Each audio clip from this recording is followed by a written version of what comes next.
Hey Steve, are your friends here? Come in, Mom.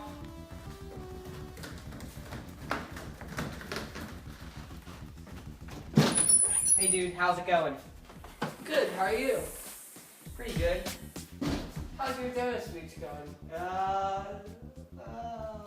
Why don't you just let me see to see how it's going? Sure. By the way, what's your topic on?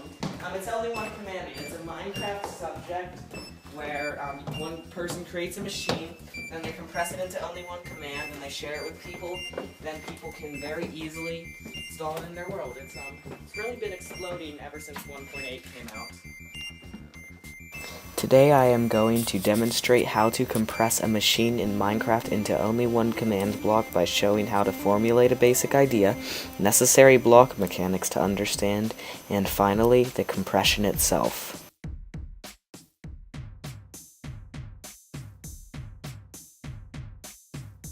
Okay, so, this is the machine concept that I previously mentioned was built by my friend Gabe. Now, if I activate it, simply, you can see this, starts pulsing. Red, black, on, off. Which feeds into this command block, powers it every time it turns red. And this command is executing at every player in the world, every one of these. It's testing for if they have a this sandstone block beneath them. If they do, it's going to output a signal, like I don't right now, so it's not outputting a signal, but if I step onto one, outputs the signal, which feeds into this, which sets a stone block beneath me, and gives me an invisibility effect. Okay, let's talk problems with this machine that I need to fix. Okay, so for one, it's really slow. Now you may not think this is slow, but this is really slow. It is. Other thing, and there's a delay between these two things, sizable delay, once you get more advanced. And this actually doesn't necessarily set a block at the person who actually has a sandstone block beneath them. It sets a block at the nearest person. So if there were more than just me on this world, this probably wouldn't work. Or it could not work. That's fine. Okay, so kill this. Now I've gotten a little smarter, maybe I've gone to the Minecraft Wiki or something, and I figured out that you can build a design like this, called a comparator clock. This is a comparator. Now this, once I turn it on, goes pretty darn fast. This, now there's only 2 command blocks, and there is the smallest possible delay between them. That's a fact. So what gets activated first is this one. Now you may say, oh Steven, these are getting activated at the same time because this is getting turned on at the same time. No, this one does actually get activated first by a tiny bit of a second, but it does. So, what I've also done to remove one of the command blocks is I'm using the new execute detect feature. This says detect, which is basically a test for block. So what I can do is I can execute, I can test for a block, and then I can run my command all in one command block. So I'm giving myself invisibility first if I'm standing on the sandstone, and then setting the stone block beneath me. Now this is pretty darn good, but it's still a little big and it's still not as fast as I'd like.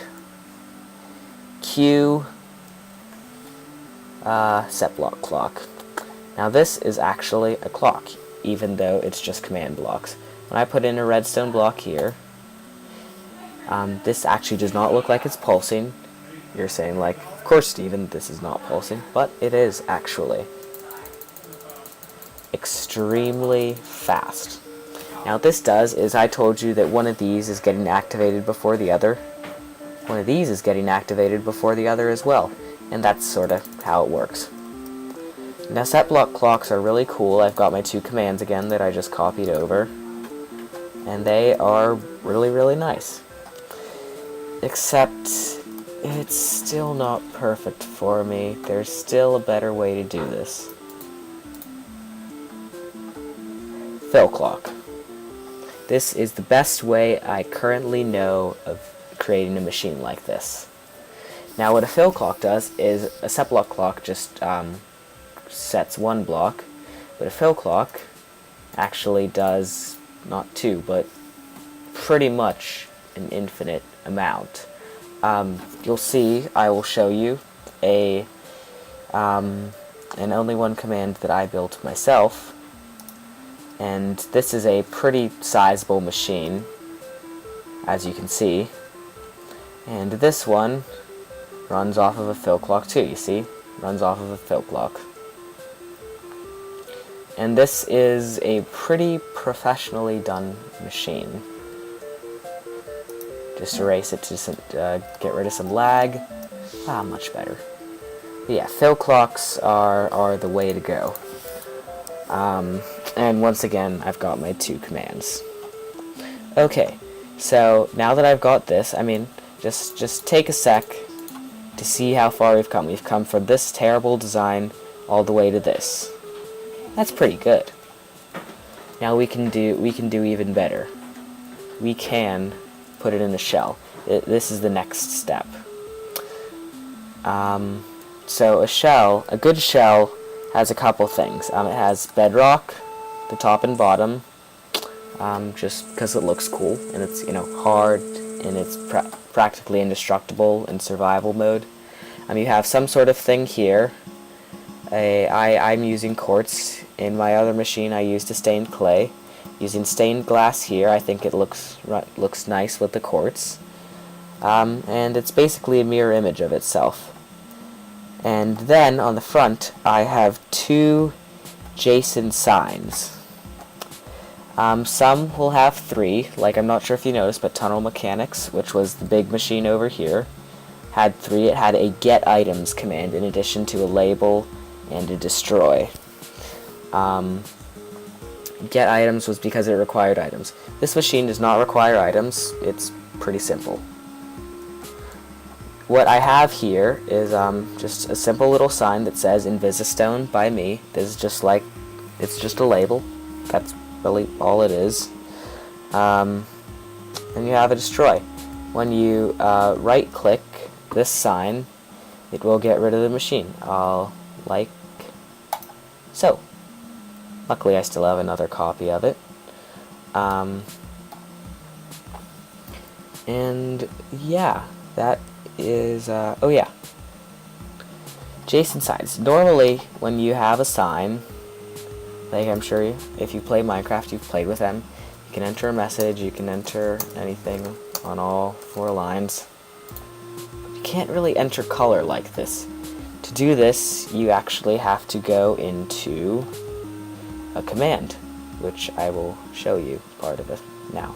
Okay, so placing a sign. So to set the sign in your world, you're going to use the command /set block. This sort of makes sense. Then you're going to do coordinates to set this block. So if I'm running this command in a command block, which I would, I'll put it, set the sign 1 block above the command block like that. Then I need to identify the sign. So I'll put wall _ sign. Wall sign, because if I don't specify wall, sign is not a block in itself. Because there's like wall sign, which is when you put a sign on a wall, and some sort of standing up sign. I've never really played with those, like when you just place a sign on the ground. But anyway, you've got to specify wall sign, then you specify a data value, 4, and then you've got a 4. It tells what's the rotation of the sign is. 3, 2, 1, and 0 all have their own other respective rotations. Not sure what the other numbers do. But anyway, 4. Then you need an old block handling. That just tells what to do with the block, so it's just simply going to take the sign and it's going to replace what block was previously there, aka air, most likely, generally. Now you need a data tag. Data tags are extra parameters that the sign has, because this command by itself would work, but it would just set a blank sign without text. So what you're going to need for this is 4 data tags. Text 1 through 4. 4 lines on a sign, 4 lines of text. Kind of makes sense, doesn't it? And these are all labeled with their respective numbers. Not really sure if it matters what order you put them in, but this has just always been prettiest for me. Now, normal text for a sign that you would like input in the game, like I showed previously, you just type it right in here. And now just output your normal black text. But to do colored text, you're going to need to input something called JSON text. If you're into computers, you've heard of the term JSON. So to do this, we need brackets in here. And we need another data tag, text. Simple enough. Text, in this case, let's do the destroy sign, would be destroy.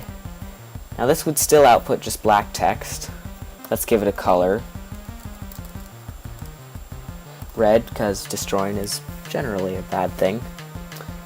And then click event will be our last data tag in this set of brackets.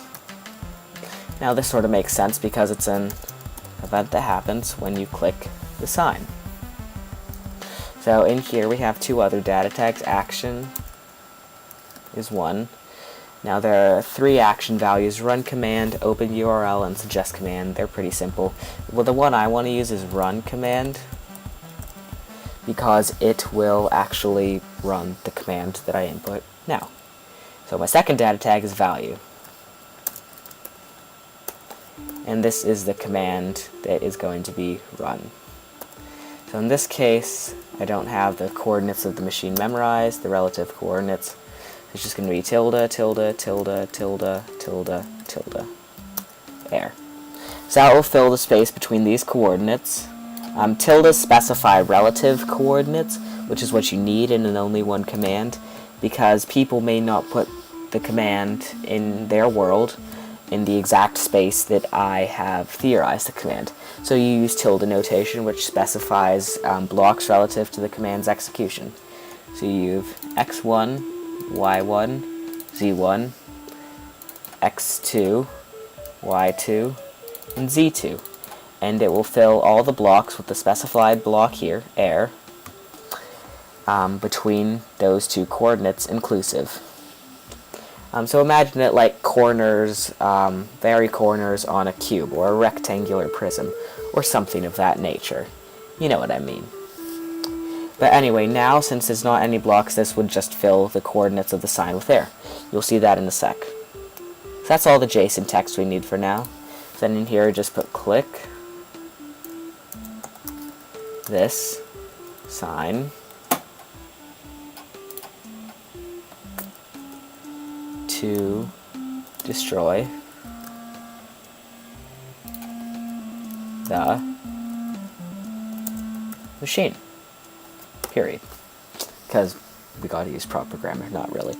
But it is English class. So, this command, once pasted into your Minecraft world, as I'll show you in a sec, will do this. Okay, so let's place down our command block, paste in our command, click done, and power this guy. And we get our very nice JSON sign. It's facing the right direction because of that data value. It didn't create any weird particles because of the old block handling. And we got that nice red text in there with our color data tag, with our JSON text. And using that click event data tag, it'll only destroy itself. And that is really, to tell you the truth, how I make these signs.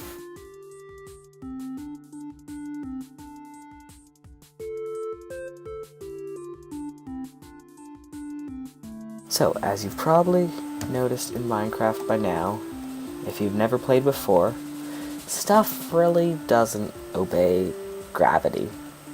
It doesn't. Except for the stuff that does. Entities. Like me, for example. I happen to obey the laws of gravity. If I jump, I fall. If I start flying, which doesn't exactly obey the laws of gravity, but I stop flying, I fall. Other entities fall too. Cows fall, sheep fall. They fall. They fail. No.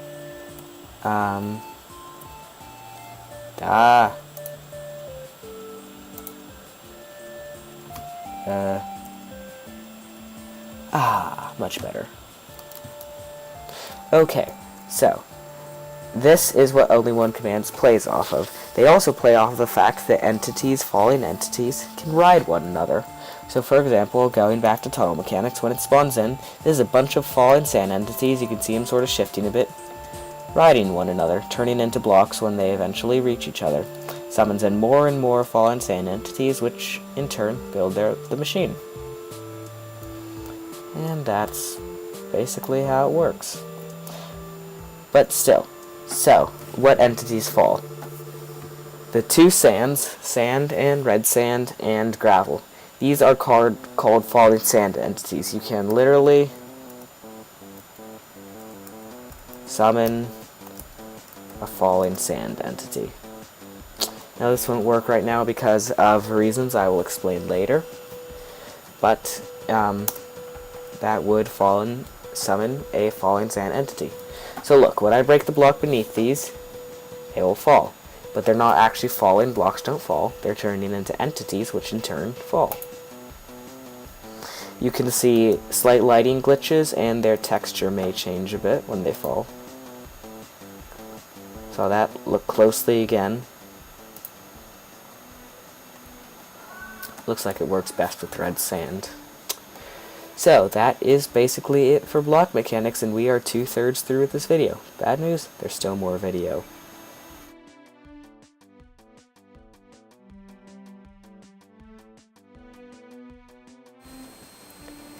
So, the first thing you want to do when you actually start compressing your finished machine into only one command is build what I like to call a totem pole. Now what a totem pole is it's a set of the command blocks that need to be run to build your machine. So at the bottom, obviously, you have the final command, which is what you press the button on.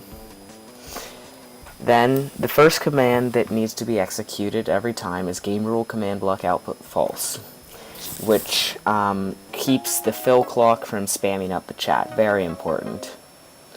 Then you fill with stained glass. You fill the area between both courts, actually, with stained glass. You add an old block handling of hollow, so that the inside, where the machine is left with air. I'll show you that in a bit. Then you fill bedrock, because this is parallel with the bedrock, so you don't have to have any Y coordinates, saves characters. Fill quartz here. Signs, they're parallel, saves a bunch of time. Fill air, so that when the stacks fall in, there's room for them. And stack 1 and stack 2. And you have a falling redstone block fallen, which starts the fill clock. And these two are important. Now you see you have a redstone block, so when this assembles, the redstone block only activates this one beneath it. And this one will fill the area from down here up to here with redstone blocks starting at the bottom, because block mechanics. So these will all be executed in order. So that's why the first one is down here. And then fill air will fill the region from the redstone block all the way down to your redstone block over here with air. Then you have another little setup here with another redstone block. You have your tell raw commands, and then the roof, which is another layer of quartz and another layer of bedrock. Then your two fills again. So now that you understand a little more, let's actually watch it work. So blocks assemble, redstone blocks flash, things fall in, fill clock starts, roof, and tell raw text. Let's watch it again. Builds up, stuff falls in, fill clock starts, roof assembles, signs, tell raw text. You can actually legitimately click here to visit my YouTube. I'm hoping you trust me. I hope you trust me. And credit to me, and label of the machine, and just a little wiggle room on each side. And that's what the Minecraft portion of this. The rest I generally complete in a Google Doc, which I'll show you now. Okay, so as you remember when we were doing JSON signs, the first thing you need is a slash and then your command. Last time I used setBlock, this time I'm going to use summon. There are two formats for making only one command, but both of them use summon. So whatever you need to do, you're going to start with that. Now what I'm going to do is fall in sand, then coordinates using tilde notation 2 blocks above the command block, then a redstone block, then I need a block data tag and redstone block. Now the first thing I enter is redstone block because, as you remember from my totem pole at the very top, there was a redstone block, and that initially was an entity riding another entity, a command block. So think about it. If I ride a horse, I'm on top of the horse. If there's a redstone block that needs to be on top of a command block, it rides the command block. So block redstone block, then time 1, which you absolutely need, but there's no real rhyme or reason to it. Riding. Another set of curly brackets. And new data tag, ID. Now this time you need to specify falling sand. You don't need it the first time because you already specified it here. You need it here because if you didn't specify it, I'm not sure what would happen. Might not work. But like, imagine it changed to cow, for example. Okay, so with that nice thought, we'll continue. So next we need the block data tag again. This time with a command block.